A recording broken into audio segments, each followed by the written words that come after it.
Hey guys, Graham here with Darknave, and we're going to talk a little bit about Arrow. So this week on Arrow, we get back into the fold with Damien Darhk, and it looks like things are coming back around. But it's not directly, it's actually indirectly through a team that is designed to be taking out Team Arrow. And they're known as the Demolition Team. They really got to talk to Cisco. That is a horrible, horrible name. Yeah, no good. So initially, they go after Captain Lance. They send a fake police call over to him, and he responds to it, even though he's the captain, because they're shorthanded at the police station.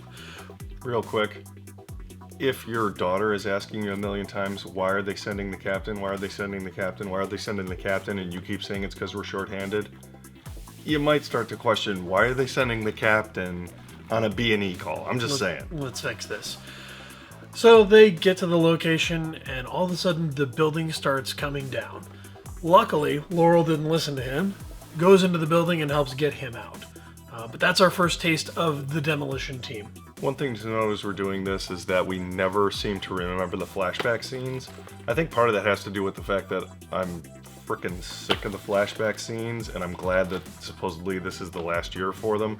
But we're treated to a whole huge long story about him back on the island where he became Arrow in the first place, working for some guerrilla dictator leadership guy who's trying to use a map and some stone with writing on it to figure out some mystical blah blah blah. Anyway, I'm not worried about the flashback scenes in this season because they're pretty terrible. Usually they tie pretty well and they have a lot of meaning towards the story.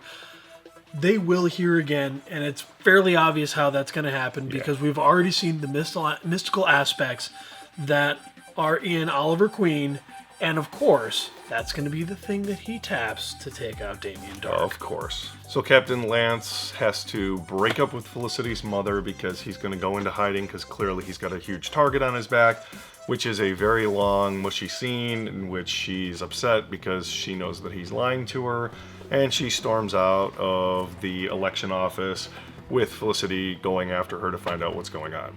In the meantime, we are prepping for the big debate. This is the debate between Oliver and Damien Darhk's wife. I keep forgetting her name. Ruve Adams is how she's going. That's it. Ah, yes, Ruve Adams. So they are prepping for his debate. So they shoo out Oliver out of the election hall with Speedy in tow so that he can do prep work on his debate. Team Arrow is able to track down the Demolition Team. They assault them and are able to get a laptop, but of course it gets riddled with nails, and we have to do a little bit of digging, and who else we're going to have do that digging to see if we can find out what's going on inside that laptop and where their next target is, but of course Curtis. That's right.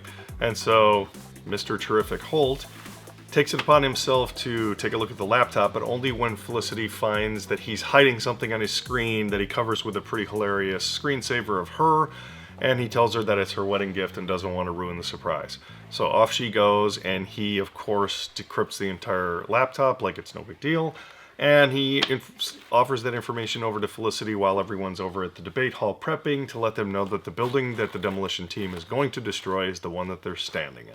Team Arrow gets the whole building cleared out by pulling the fire alarm and then proceeds to dismantle all the explosives, but not before the Demolition Team comes in to try to stop them.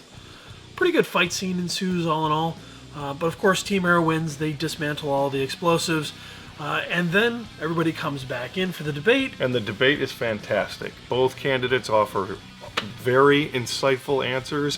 One talks, the other... I'm kidding. We skip the whole debate. We go right to the party.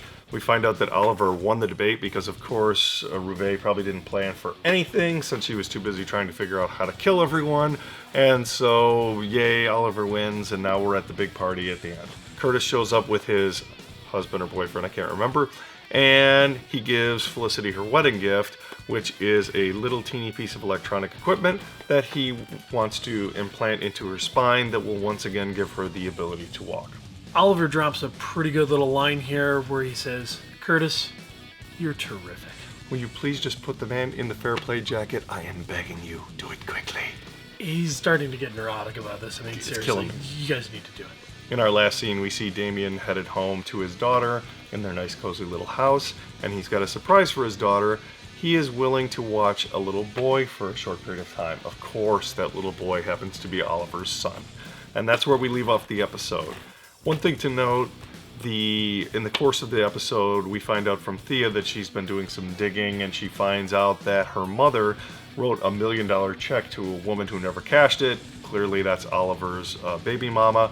So we'll see where that little loose thread ends. Oliver goes, oh yeah, it's no big deal, and Thea goes, okay. And that's the last we hear about that. So I'm sure that's going to come back around to bite him in the ass at some point. A couple ironic things happened here where Captain Lance is talking to Oliver, and he says, you know, hey, how did you ever manage to do this for 4 years? And he says, well, I try not to do it anymore.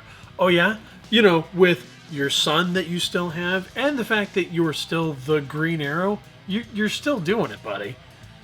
The other issue I had with this episode is, after a major bomb scare, when you've defused all the bombs, the last thing you want to do is usher everyone back into the building and have the event anyway, like, oh, silly, it was no big deal. We took care of those nasty bombs. Yeah, that would never happen in a million years. That's going to do it for our review of Arrow this week. Next week's episode looks like it's going to be fun. I think Vixen looks pretty cool. We'll see if they do the CGI animal effects as she attacks, or if she's just going to get their abilities and make it a street level kind of thing like they do with the rest of the characters. Either way, I'm pumped for it.